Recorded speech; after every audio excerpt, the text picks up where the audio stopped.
Hello everyone, welcome back. So today we are doing a tag video. It's fairly old. I think I've heard it was started in like 2017, so like 5 years ago. It's fine, finally getting around to it. So this is the Grumpy Witch tag. There is a Happy Witch tag, which I will be doing later on, but today we're just gonna complain about stuff. Question number 1. Do you have a least favorite time of the year magically? I still don't love Imbolc. I try to force myself, but it's just like my least favorite time.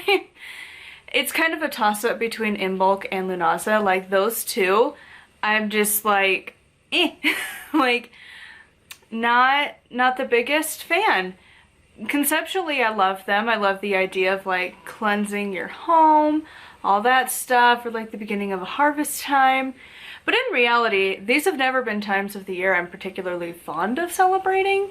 Now granted, usually when Lughnasadh rolls around, that is the back to school season, so it's more of a different shift societally because it's not harvest time. It's still the peak of summer. It's still hot. It's fire season in Utah most years. And it's also like back to school season, so you're, thinking of whether it's going into the next grade or you're, continuing with college. Like, it's more of that mindset of like new projects and like all of the pretty shinies. If you love like the journals and notebooks and pens and all of that stuff, like crow brain kicks in and you're like, ooh, I want the stuffs. I'm not sitting here thinking about gratitude at that point. And also, like, I don't know, it's weird because it's supposed to be the time for like gratitude and grateful and Thanksgiving, but also it's supposed to be at Mabon, which is like, because in America we celebrate it in November, so it's kind of like really far off. So I struggle with that. And then Imbolc, it's like, it's supposed to be like the welcoming of spring, and it's like, it's still snowing, it's still cold for months. So it's not the welcoming of spring, it's still winter, it's like the heart of winter. Also struggle with that one. Like, you're still cabin fever, but I've never had that time off ever until probably this coming year. So that'll be different because like maybe it'll be easier to celebrate when I'm not working, because work just kind of takes over your life and it makes it really hard to celebrate and get in tune with the seasons, versus doing what I'm doing. It's way easier to get in contact with what are the current energies feeling like. It's a lot easier. Question 2. Is there an herb that you don't like working with or never seems to work in your practice? I'm gonna kind of take a twist on this because I haven't used herbs that often, but I will say that trying to get a lavender plant to grow has proven difficult. I have bought probably 5 or 6.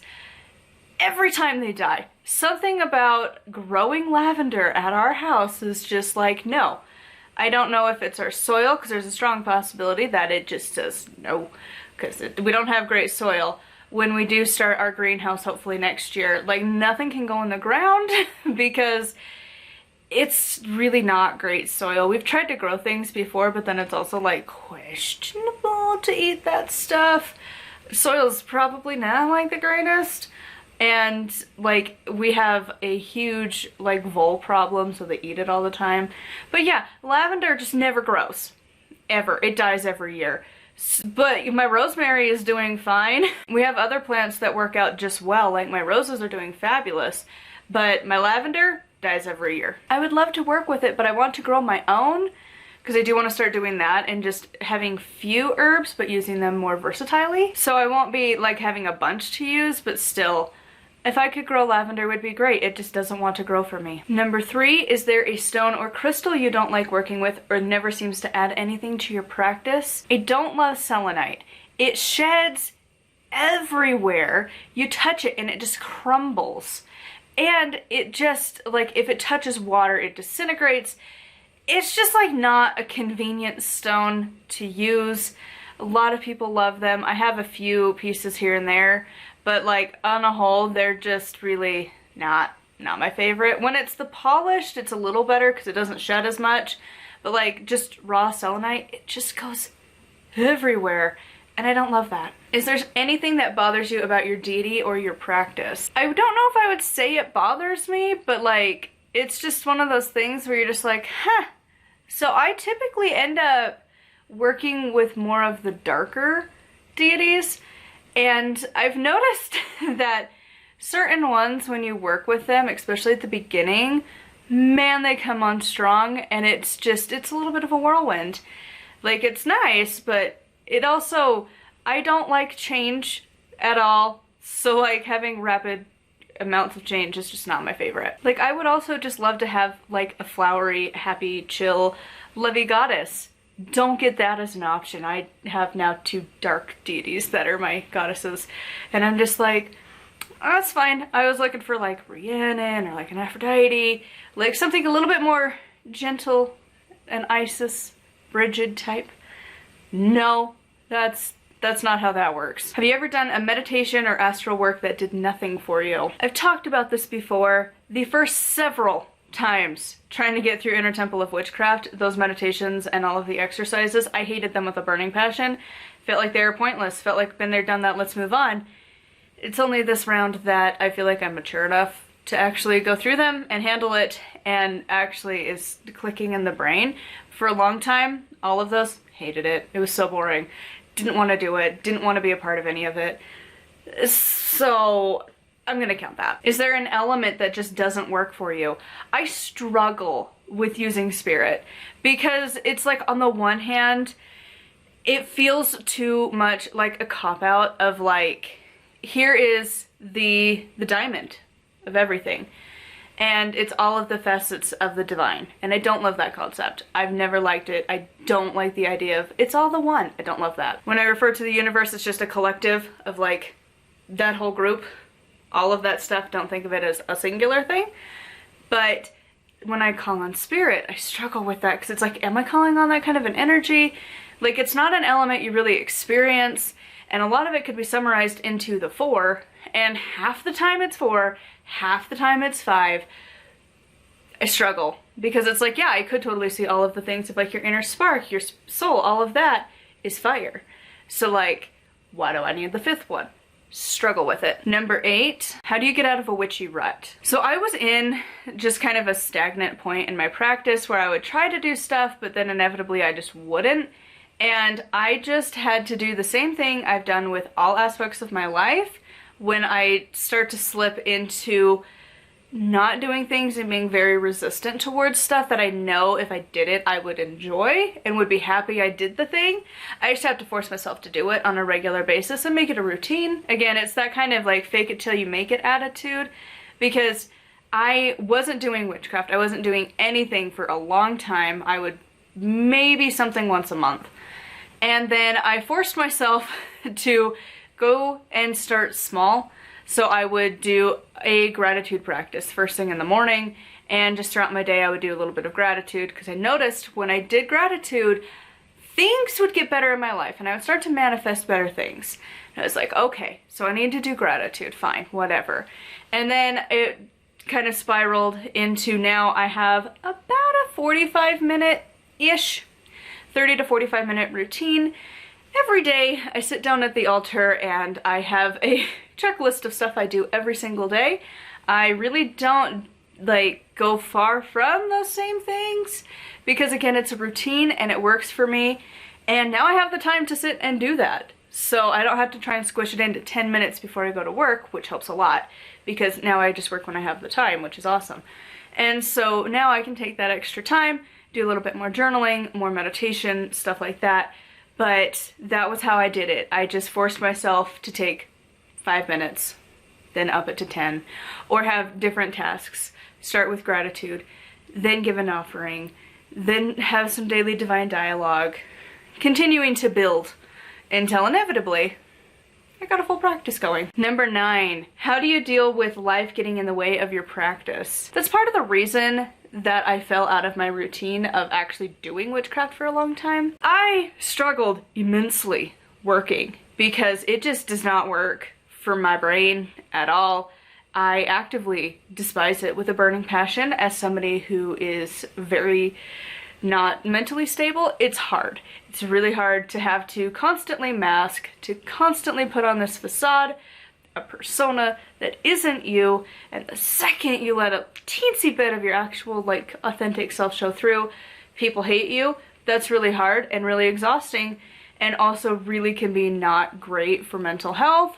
And as someone who deals with anxiety, who deals with depression, who has been told I have CPTSD, complicated PTSD, where you have multiple traumatic events, like, it is super hard. And so when you have such a huge energy suck of your life that takes up the majority of your time, and when you are depressed and anxious and things, your sleep schedule is completely whack. So like, you're always exhausted. Witchcraft gets to the bottom of the barrel. And so for a long time, I just kind of floated by doing what little bits when I had some extra energy and I had a little bit extra to do. But for the most part, I would just read. And that was what I would do for my practice of like, at least I'm doing something. And it falls back to that same topic. Eventually I just hit this point where I was like, this is stupid. I'm a witch. Let's be active. Let's actually make that a noun and a verb. And so let's really do the thing. And so I started to do that little steps at a time.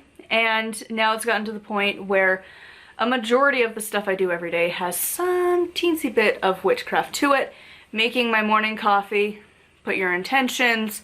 When you shower, everyone, I swear, who's a witch does this, you know, you're cleansing away, especially when I would get off of work and I'd come home and shower. That was my time to reset and just get rid of the gunkety energies of work. And then the last question. When you have all of these negative feelings about your practice, what do you do? Change it up. And also ask yourself like the whys. So like for me, I realized that like I hate doing an S-spot celebration because I don't really actually have a game plan of what to do. And it's like, I could sit down and easily write a ritual. That's something I've always been fairly good at. Like, it's just being a writer. Been doing that as like my field of focus of a career since about 7th or 8th grade. And so for me, like, sitting down and writing is easy. But when I sit down and I don't have anything prepared, I blank and I'm like, I don't know. Like, it's just like this energy drain of like, what am I gonna do? What spell am I gonna do? What's the focus? What should I be doing? What's the words I should use? Because like, I just spiral. And so I realized that it's like, I need to have that set up. I need to have it written down of, this is what I'm doing, this is what I'm saying, these are the steps, and have an outline of stuff for the moon to do. Once I had that, made it so much easier. Same with the Wheel of the Year. If I do not have a ritual prepared step by step that I have printed off or have written out, I end up just sitting there going, I don't know. Even if I don't follow it, I just need to have an outline to go to look to. And some people that would really bother, but at this point, I've just accepted that's fine. Like, I don't need to have the mental strain of trying to remember all of the verbiage and all of the steps and all of the things that I need to do for an elaborate ritual. I don't need to. I can write it down. And that way it frees up more mental space to focus on other things that I need to be doing. Also, when I've noticed that I start to spiral into like really negative thought patterns and like I just end up, I kind of start to pay attention to like, what's my verbiage? And I'll say, well, I don't have time for anything. And, you know, I constantly catch myself saying like, I don't have enough time. There's not enough time. Time. Then I start to ask myself to just pay attention to that. And then I realize like, well, you do have time. You sit on your bed at night and scroll through TikTok for 2 hours. Pick up a book. Go do witchcraft. Go do a meditation. Do something. Or on my days off, we'll just sit and watch TV for hours. And hoping that will somehow give us motivation. And it's like, let's turn off the TV and sit in silence. Let's see how quickly we want to keep doing that, or we're going to find something to do. And so I just kind of applied that sort of thing into my practice, and it's worked. It's not going to work for everybody, but that's what works for me. So anyways, I would love to hear your answers to these questions either in the comments down below, or if you've already done the tag or plan to do the tag and you've, you know, recorded it and everything, leave a link down below. I'd love to watch it. Make sure to like and comment and subscribe. I do post every single day. And if you would like to support me, I do have a Patreon right here. Post there a few times a week.